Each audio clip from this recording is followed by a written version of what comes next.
मग तो शब्द खुलेआम दिलेला असो, बंद दाराआड दिलेला असो, बाळासाहेब ठाकरे हिंदुहृदय सम्राट यांच्या खोलीत दिलेला असो, प्रधानमंत्र्यांच्या खोलीत दिलेला असो किंवा अमित शहांच्या कार्यालयात दिलेला असो, असे कोणते शब्द पाळणं हे भारतीय जनता पक्षावर कधीच बंधनकारक नसतं आणि ती नैतिकता ते पाळत नाहीत, पाळत आलेले नाही. त्यांना एखादा पक्ष फोडण्यासाठी, सरकार पाडण्यासाठी जेव्हा एखाद्याची गरज असते तेव्हा त्या आश्वासनं आणि वचनांची बरसात करतात आणि त्यांचं काम भागलं की त्यानंतर ते लाथा घालतात. हे तुम्हाला आता महाराष्ट्रात दिसतं आहे. शिवसेना आणि भाजप एकत्र होती तेव्हाही हा अनुभव आम्ही घेतलेला आहे. ते जनता पक्षाला इतकं मोठं यश मिळालेलं आहे, याला पाशवी म्हणतो मी. हे पाशवी यश जे असतं बहुमत हे देशाला आणि राज्याला हानिकारक असतं. हुकुमशाही मनमानी वाढत जाते, लोकशाहीचा पदोपदी खून होतो, भ्रष्टाचार वाढतो, अडाणीसारखी भूतं निर्माण होतात. त्याच्यामुळे आता भारतीय जनता पक्षाने कोणाला मुख्यमंत्री करायचं आहे हा त्यांच्याकडे बहुमत असल्यामुळे हा त्यांचा प्रश्न आहे. पण महाराष्ट्राला सरकार प्राप्त व्हावं आणि ते लवकरात लवकर मिळावं अशी जर जनतेने अपेक्षा केली असेल तर ते चुकीचे नाही. आणि सरकार यासाठी हवं आहे की त्यांनी जी आश्वासनं दिलेली आहेत की लाडक्या बहिणींना आता 2100 रुपये देणार, बहिणी वाट बघतायत. 2100 रुपये देणार, बहिणी वाट बघतायत. कर्जमाफीची घोषणा केली आहे, शेतकरी वाट बघतायत कधी कर्जमाफी होते. अशा अनेक योजना आणि घोषणा त्यांनी करून ठेवल्या. त्याच्यामुळे बहिणी, शेतकरी, कष्टकरी, बेरोजगार हे वाट पाहत आहेत. म्हणून सरकार ताबडतोब यावं. राज्य निवडणूक आयोग, सुप्रीम कोर्ट, न्यायालय ह्याच्यावरती विश्वास ठेवावा अशी परिस्थिती या देशात राहिली आहे का?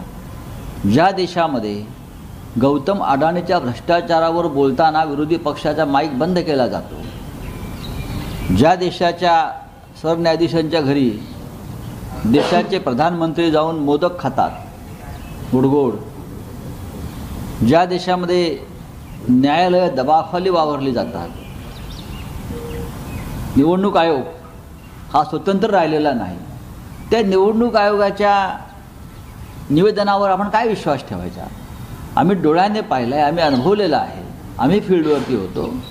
निवडणूक मी कालच एक माझ्या एक्स माध्यमावरती एक ट्विट केलं आहे. महाराष्ट्रातल्या एका विधानसेवा क्षेत्रामध्ये गुंडांच्या टोळ्या कशा प्रकारे मतदारांना रोखत होत्या दहशतीच्या माध्यमातून, त्याच्यावरती निवडणूक आयोगाचं काय म्हणणं आहे? हे राज्यात ठिकठिकाणी झालेलं आहे.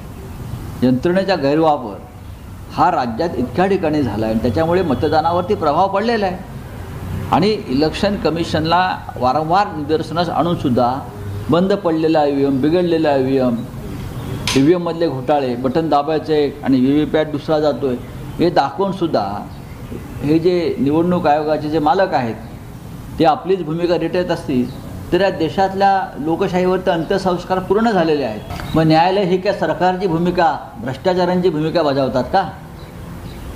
चंद्रचूड हे विद्वान आहेत, कायद्याचे अभ्यासक आहेत, देशाच्या सरन्यायाधीशपदी पोचलेली ती व्यक्ती आहे. आम्ही त्यांचा आदर करतो, मला त्याच्याविषयी काही म्हणायचं नाही. पण विरोधी पक्षाची भूमिका बजावा असे त्यांना कोणी सांगितलं? त्यांना काही समजतं का? ते मोठे कायदेपंडित आहेत. न्याय द्या, निकाल द्या, एवढंच आमचं म्हणणं होतं ना. आम्ही दुसरं काय सांगितलं? तुम्ही जो असेल तो निकाल द्या. त्यांनी पक्षांतराला मुभा मिळावी अशा तऱ्हेनं खिडका दरवाजे उघडून ते गेलेले आहेत. कधीही कोणी पक्ष बदला, सरकार पाडा, देशाच्या सुप्रीम कोर्टाची जबाबदारी होती घटनेचं, कायद्याचं, संविधानाचं, नीतिमत्तेचं रक्षण करणं. हे सर्वोच्च न्यायालयाच्या मुख्य न्यायाधीशांची जबाबदारी होती. आणि जर आम्ही ती अपेक्षा केली असेल तर त्यात चुकलं काय? इथे विरोधी पक्ष सत्ताधारी हा प्रश्न नाही आहे.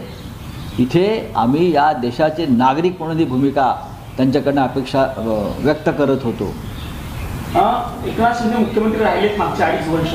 आता चर्चा सुरू आहे की देवेंद्र फडणवीस जर मुख्यमंत्री झाले त्यांच्याकडे उपमुख्यमंत्री पदी, पण त्यांनी उपमुख्यमंत्री पद घ्यायला नकार दिले नाही. त्यांना कदाचित केंद्रामध्ये गृहमंत्रीपदाची ऑफर केली असेल, त्या बदल्यात भविष्यात प्रधानमंत्री करतो असंही सांगितलं असेल. भारतीय जनता पक्ष कोणती आश्वासनं देऊ शकतं.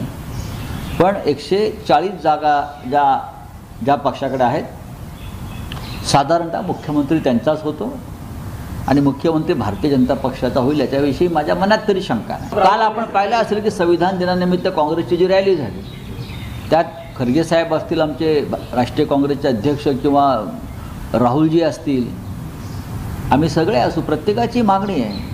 काल सर्वोच्च न्यायालयानं सांगितलेलं आहे, हे मी जे म्हणतोय की आमचा राग का आहे की तुम्ही जिंकल्यावर, सर्वोच्च न्यायालय म्हणते तुम्ही जिंकल्यावर EVMची तक्रार करत नाही, हारल्या करता. हे चुकीचं आहे. गेल्या 10 वर्षातला ट्रॅक रेकॉर्ड पहा.